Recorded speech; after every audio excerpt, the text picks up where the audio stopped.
What's up everyone, welcome to Ben's Car Reviews. I'm Ben and today we'll be dissecting the 2025 Nissan Frontier. Let's get right into it with the chart. Alright, so this is going to be chart 1 that we're looking at because there are so many different ways to start off with this. I just figured it'd be easier to split it into two different charts. So this is going to be the rear wheel drive setup trims.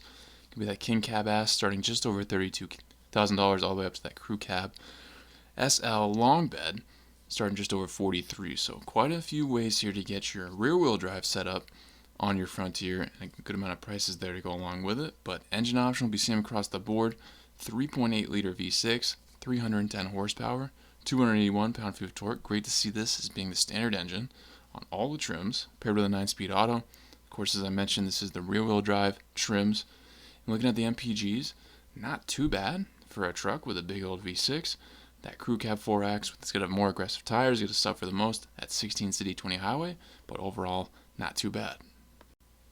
Alright, and the part 2 of this will be the 4-wheel drive trims, which many of these are the same, but you're seeing the addition of the Pro 4X into the lineup, and of course some prices are going up. All prices are going up slightly due to it being that 4-wheel drive, but other than that, all the other numbers are going to stay the same for you. Engine option, obviously, MPGs, transmission, but the really only difference is the Pro 4X entering the lineup. Real quick guys, your Ben's Car Reviews, there's no fluff, and we keep it under 10 minutes. If that's something that's intriguing to you and you like this content as you watch, please like and subscribe and I'll continue to grow the channel. Let's keep going.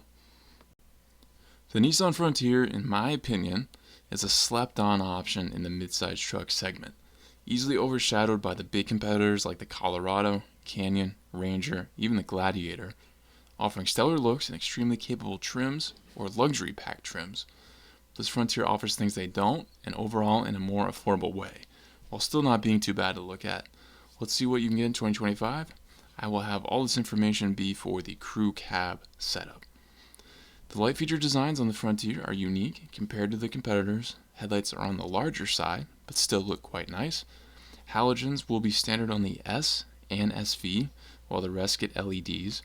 I don't think LEDs are absolutely necessary to see well, but I believe for the prices they should absolutely be standard across the board.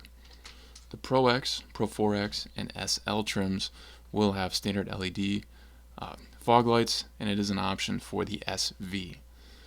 There will be some grille differences across the board. The standard grille will be black, but the SV will have a metal look, and the SL will have gloss black or gloss metallic inner with body colored surround. So some different looks there.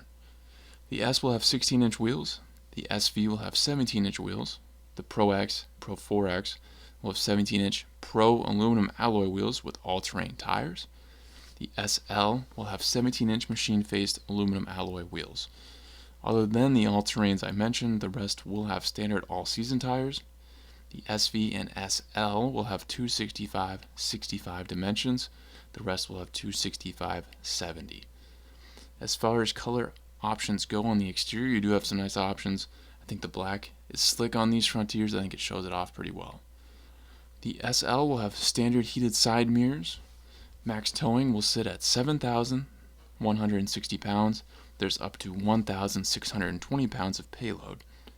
The bed has 3 available channels. You can slide your tie-down cleats into position.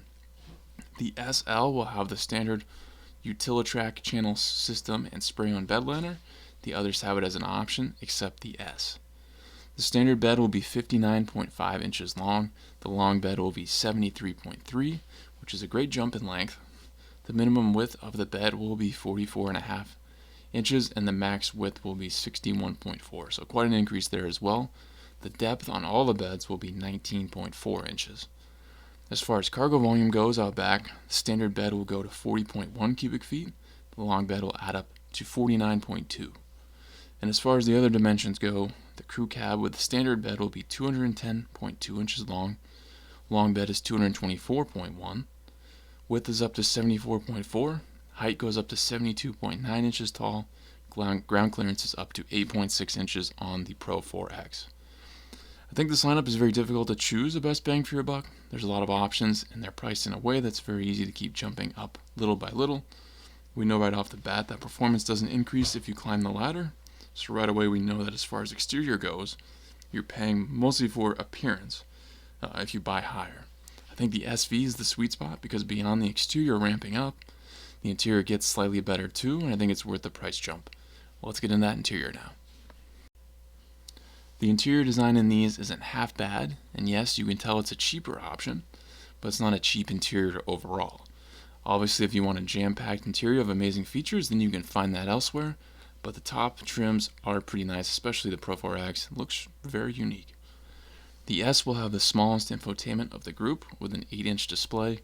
The rest of the trims will have the larger 12.3-inch screen, and actually looks pretty good centering the dash here. Wireless Apple CarPlay and Android Auto is standard on all but the base S.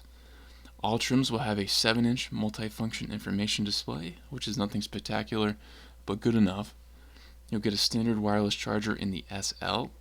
Other than that, 4 USB ports will be standard on all trims. The S will have a 4-speaker sound system. The SV, Pro X, and Pro 4X will have a 6-speaker, and the SL will have a 10-speaker Fender premium audio system. The SL will also be the only one with a standard moonroof. The Pro X, Pro 4X, and SL will have leather-wrapped steering wheel. The S will have cloth trim seats. The SV will have premium cloth. Pro X and Pro 4X will have embroidered premium cloth seats, and the SL will have a leather appointed. Leather is an option on those Pro trims as well. Heated front seats will only be standard on the SL, which is definitely disappointing. The rest except the base, though, have it as an option. The S will have manual adjustable seats. The rest will have standard power adjustable. All will be 6-way adjustable. All but the S will also have 2-way power lumbar. Overall, I don't think Nissan did a great job optioning these out. They appeal to the buyer initially by having lower priced trims when compared to the competitors, but when they need to buy the top trim SL in order to get features they want, it may persuade them to go elsewhere. I think the Pro 4X is the most popular model based on what I've seen in the wild because you can get that ever popular off-roading feel, look, and some extra capability without shelling out. That would be the one that I would get. Interview guys, if you're in the market for a mid-size truck heading in 2025, you're checking out this Frontier. I think it's a great option. There's a lot of different ways to go about it.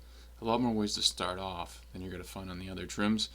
This is one of the first ones that come out with 2025 info. The Gladiator is out. I will attach that at the end of this video if you want to check that one out, and I will also attach 2024 videos for the Colorado and the Canyon. And of course, once those come out, I'll have those videos releasing as well. But some big competitors going up against this. There's a lot of different ways to go about getting a truck these days. Only 2 options really in the compact segment. And if you go up to full size, it's pretty much what heavy duties used to be, and you're spending a ton of money. And unless you really need some trucking capability, I think you should go mid-size or heavy duty. I'm not really seeing what a full size is doing these days because it can't tow as much as a heavy duty, but you almost have too much room for too much money, when a lot of people really only need is a mid-size where this falls.